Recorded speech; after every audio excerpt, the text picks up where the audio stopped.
What to do, YouTube? MJM for Life here, back again, bringing you another video. And today we're going to be talking about what cards desperately need to get banned, limited or semi-limited, in the next September ban list. I believe is the next ban list.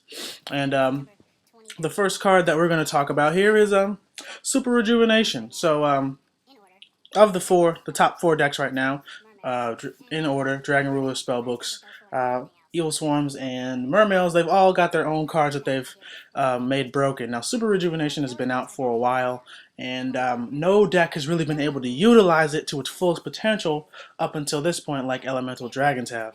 And they've just really been able to just become too fast, and just this card makes them just too good, because basically what they're going to do is they're going to use two baby elemental dragons effects to discard special summon two, go for Dragosack. During the end phase they're going to draw four cards, so they just got an entirely new hand.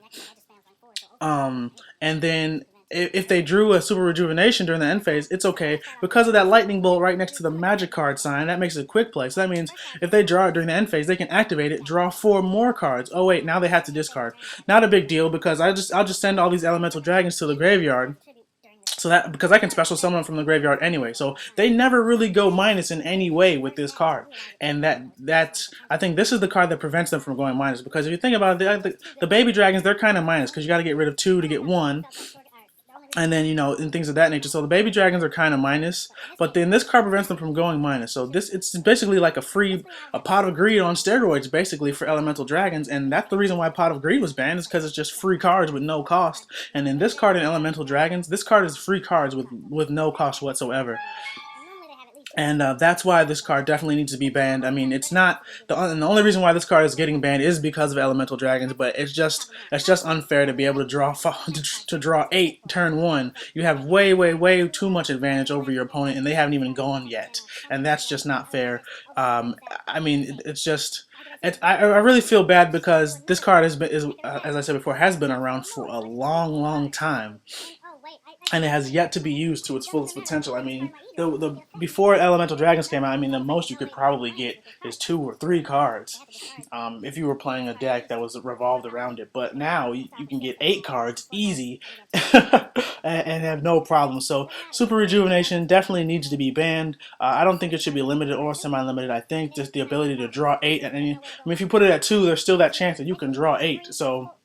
And at 1, I mean, you're still getting an entirely new hand after you just went. You used your whole hand. You still can get an entirely new hand with Elemental Dragons. And I think that without this card, it'll make it more fair. So that way, when they go for their plays, they're at least a little bit minus. Even though Dragosack, they'll have a Dragosack on the field that can't be destroyed by card effects or by battle. But at least they only have 2 cards in their hand to use after they use both baby Elemental Dragon effects to get that Dragosack. So at least they'll only have 2 cards in their hand and then Dragosack on the field versus your 6 cards on your first turn. Something like that. It makes it a little bit more fair than just plus 8. So we'll get into the next card, which is Spellbook of Judgment. This card completely unfair. I don't even know what Konami was thinking when they made this card, but the ability to just and the reason why this card is really unfair is because it's any spell that's activated. It's not even, if it would be even a little more fair if it was just spellbook cards, even though it still would be insane. But that's why they can run Upstart Goblin. I mean,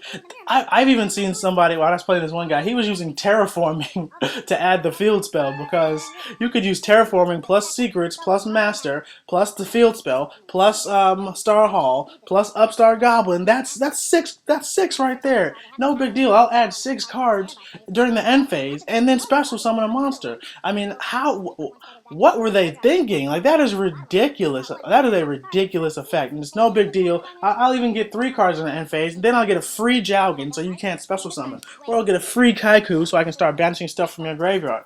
Or I'll get a free Justice of Prophecy, banish that during the end phase, add 2 more cards. I mean, it's just insane. This card makes spellbooks much too fast.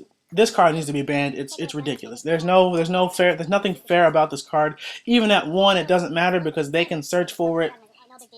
They have a number of ways to search for it. It's just it shouldn't even exist, in my opinion. I don't even know why they made this card, but without this card, spellbooks will be much slower. Because if you think about it, spellbook we knew about spellbooks for a while, but they didn't really get super top tier until this card came out. So the next card that really makes spellbooks super good is Spellbook of Fate.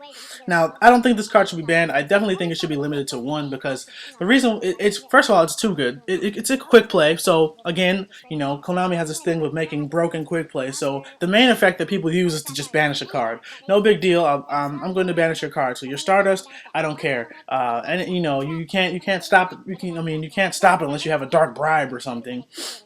And this card, the reason, it's so good because of the banishing effect. It's not even. It would be different if it destroyed the card. So then it would be susceptible to cards like Stardust. It would even be better if it was just a monster or something. But it's not limited to anything. Any card on your opponent's field that you don't like, you can just get rid of it. And it also has a bunch of other effects. It has other effects too. So it's not like it's just a one-dimensional card where I have to just banish something. I can flip my Spellbook Magician face down, get another card. So that card needs to be limited to one, I believe. Next card we're going to be talking about is number 11, Big Eye. Now, this card has been around for a while, and really the only deck that before this format that could really make this card consistently was Machina, the Machina Fortress deck. And once they get out 2 Fortress, they go for Big Eye. And usually that was a very limited play because if you had out 2 Machina Fortresses, you're pretty much good to go. But now this card comes out all the time. 3 Big Eyes, not a big deal, and it's just Big Eye, Big Eye, Big Eye. Spellbook or Dragon Ruler mirror match is just Big Eye Turbo. Let's see who can take the most monsters. But this reason why this card is unfair, one is it's no cost. Just give me your monster, no cost whatsoever. Oh wait, I forgot. He can't attack the turn he activates his effect. That's the cost. That's a pitiful cost. Another thing that makes this card even more broken is the fact that it's only detach 1 to take 1. It would be a lot more fair if it was detached 2, like Paladinamo or Excalibur, but it's detached 1. So I hope you're not gonna. If this thing survives, I hope you didn't set a monster to protect your life points next turn, because I'm gonna take that too, no cost whatsoever. Like, this card is completely unfair. I think it should be banned. I don't think that this card is fair, especially the only reason what made it much more fair back in the day is that really only a couple of decks can make it, because 2 level 7s is kind of hard to come by if you really think about it. But not anymore. You can make this all day. Run 3, no big deal. Before you probably only ran 1 for just those super rare occasions when you made it. Now run 3, you can make this thing all the time. Too easy, and because of that, it's too good. It needs to be out of here. Just the ability to take your monster, not even for the end, not even until the end phase or something like that would make it fair. It's forever. Or it would even be fair if it was take the monster, but you can't use the monster's effects. No big deal. I'll take your Scrap Dragon. Use your Scrap Dragon effect. I'll take whatever you want. I'll take your Dragosack and use this effect for myself. Like, you can even use the monster's effect that you take. Like, that is just completely and utterly insane for absolutely no cost whatsoever. It's just a free card, basically. That's the same reason why Zenmaity was ultimately banned, because it's just a free card with no cost, essentially. And that means, Big Eye, you gotta go, man. You're too good. You're just too good. Because you're so easy to make now with these new decks, you just gotta get out of here. I'm sorry. You're cool, but you gotta go. Next card, Mega Phantom Beast Dragosack. Now, this card I feel should be limited to 1, maybe even semi-limited. I think I'm gonna stick with my gut and say put it down to 1, because this card is just extremely good. The reason what makes it so good is the ability that it gets 2 tokens with its effect for detaching 1. You get 2 tokens that prevent you from being destroyed by battle and by card effects, and also it allows you to get a free pop. So I'll get 2 tokens, pop a card on your field, and still have 1 token to protect myself from Dark Hole and being attacked over. I think that is a little bit too unfair. I think the effect would have been much more fair if it was detached 2 materials to get 2 tokens, or detach 1 material, get 1 token.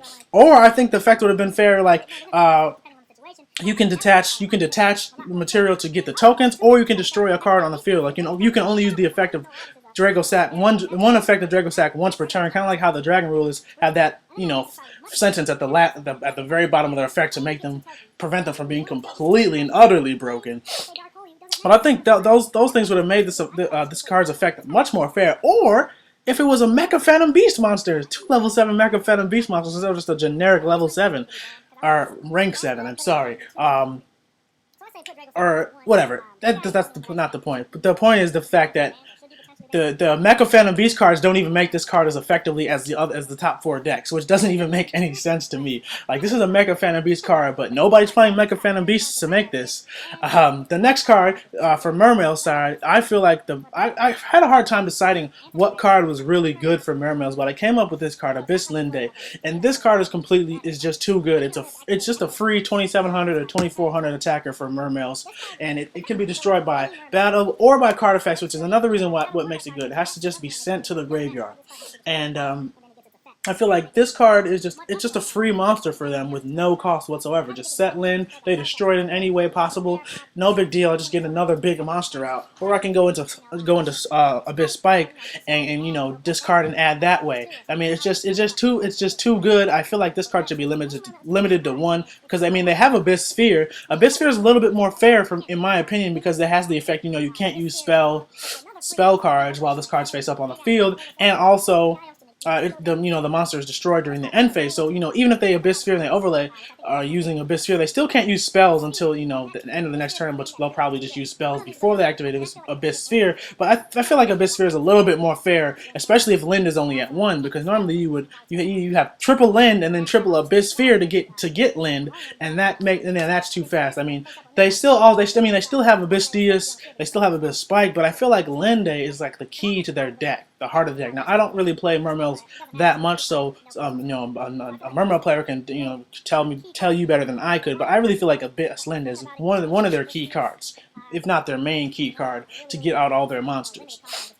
So I feel like that should be limited to 1, because you still have triple Abyss Sphere, so you can go into, you know, whatever card you want still, but there's at least some sort of cost to it. Whereas Abyss Linde, there's no cost. It gets destroyed, you get a free card, and you know, free 2700, 2400 attacker.